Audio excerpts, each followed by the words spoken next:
استحکام ہوتا ہے I'm sorry, I'm cutting you short. By the end of this month ہم نے $18 billion پہ آنا تھا نا, by end of this month. اور by the end of this year تو $20 billion کا. نہیں دیکھیں, by end of this year سے میری مراد تھی by end of this fiscal year Okay. Which is June. Okay. 18 billion تو انشاءاللہ will be close to about 3 months import cover. اور پھر آپ کی بات درست ہے, یہی گورنر اسٹیٹ بینک نے کہا ہوا ہے کہ ہم $20 بلین انشاءاللہ پہنچیں گے. تو دیکھیے یہ بہت امپورٹنٹ تھا کہ ہم معاشی استحکام کو جو ہے اس کو فردر کنسالیڈیٹ کرتے, جو ہم نے کیا, اور اس کے بعد پھر ہم معاشی ترقی کی بات کریں. تو جو میں نے اس وقت ڈائریکشن اور ٹریول کی بات کی تھی, وہ شکر یہ ہے کہ اس بجٹ میں ہم نے اس کو عملی جامہ پہنایا ہے, right, because if you look at, so this is not that we have scattered all our resources. ہم نے بڑا سوچ سمجھ کے کیا ہے کہ جو اس وقت ہمارے پاس فسکل اسپیس اویلیبل ہے, اور ہم کہتے رہے ہیں کہ اس ملک میں اگر ہم نے پائیدار ترقی کی طرف جانا ہے تو that has to be export led growth. تو اگر آپ دیکھیں اگر جو بھی ہم نے بجٹ میں جو اقدامات لیے ہیں, those are very targeted and planned. کہ ہم نے کہا کہ ایڈوانس ٹیکس ہم ختم کر رہے ہیں, خاص طور پہ ٹیکسٹائل سائڈ پہ.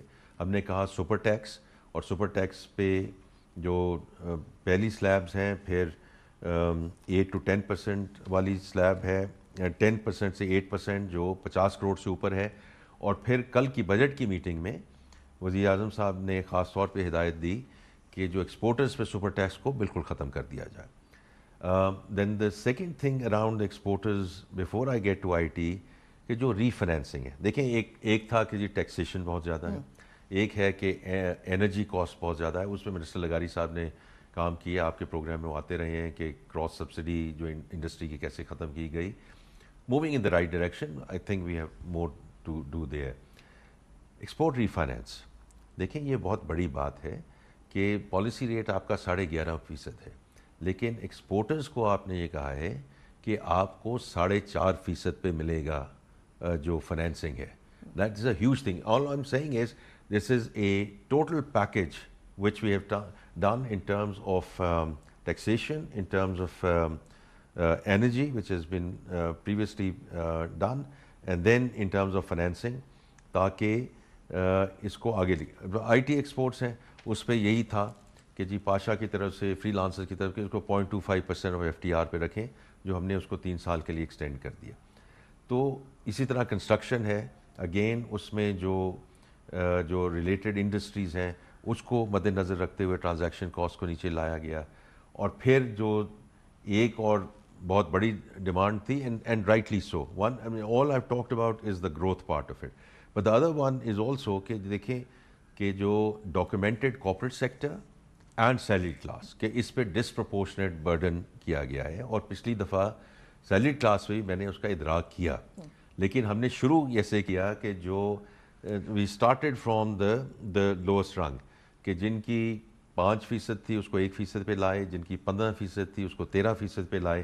اگلی سلیبز ہم پچھلے سال نہیں مینیج کر پائے, اور اس دفعہ آپ نے دیکھا we have engaged with all slabs, including جو سب سے بڑی سلیب تھی اس کو سرچارج ہم نے ختم کیا.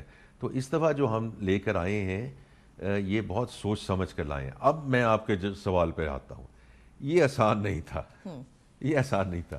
سو وی obviously اس میں ہماری discussion, and it's an ongoing discussion with the fund, we are in the fund program, کہ یہ جو ہم نے ریلیف دینی ہے اس کے آگے ہم نے اس کو آگے برج بھی تو کرنا ہے نا, بیکاز ہم یہ تو نہیں ہو سکتا کہ 7 ٹریلین سے ہم 13 ٹریلین پہ ریونیو لے کر گئے ہیں اور پھر واپس ہم 10 ٹریلین پہ چلے جائیں. بیکاز ہم نے as a committee of nations we have to get to continue to get to a tax to G D P ratio. تو ان کے ساتھ پھر ہمارے جو کولیشن پارٹنرز ہیں ان کے ساتھ بات چیت چل رہی تھی, اسی طرح پروونسز کے ساتھ بات چیت چل رہی تھی. تو اور آخر میں دا امپورٹنٹ تھنگ از کہ یہ بات نہیں تھی کہ ہم 3 کو بجٹ پیش کر دیتے, 5 کو بجٹ پیش کر دیتے اور پھر آپ مجھے کہتی کہ آپ نے کیا کیا. تو اس لیے یہ ضروری تھا کہ آج جب ہم یہاں بیٹھے ہیں آج کی تاریخ میں, کہ جو آپ نے بھی ابھی ذکر کیا کہ budget lot people seeing has beaten expectation, تو اس میں ہمارا تو جو دیکھیں جو بھی ہم اس کا کریڈٹ لیں یا نہ لیں, لیکن I have to give credit first of all to prime minister's vision, not because he is my boss, but I tell you کہ انہوں نے اس دفعہ جس طرح ہمیں گائیڈ کیا ہے اور سپورٹ کیا ہے، all the way is huge. Secondly our coalition partners and the provinces. آپ نے آئی ایم ایف کی بات کی اور کولیشن پارٹنرز کی بات کی، جب ڈسکشنز کی بات آئی 5th 10th and then 12th، سب سے بڑا ہرڈل کون تھا، کولیشن پارٹنرز یا آئی ایم ایف؟ نہیں، آئی تھنک سب کے ساتھ ہی ہم مل کر یہ کام کر رہے ہیں، اور یو نو اٹ واز ہمیں ڈفرینٹ ایٹریشنز میں جانا پڑا.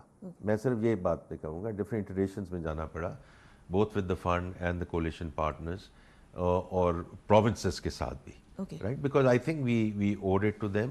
اور یہ اچھی بات ہے، میرے خیال میں بہت اچھی بات ہے کہ جب آپ ایک فیڈریشن کو آپ چلا رہے ہیں، یہ اٹس امپورٹنٹ کہ بجائے اس کے جو تنقید بھی پہلے ہوتی رہی ہے کہ آپ آخری وقت میں آ کر ہمارے ساتھ یہ بات کرتے ہیں، تو we have kept everyone in the loop.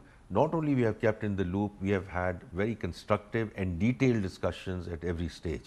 تو اس وجہ سے میرے خیال میں 3 4 5 دن آگے پیچھے ہونا کوئی بڑی بات نہیں.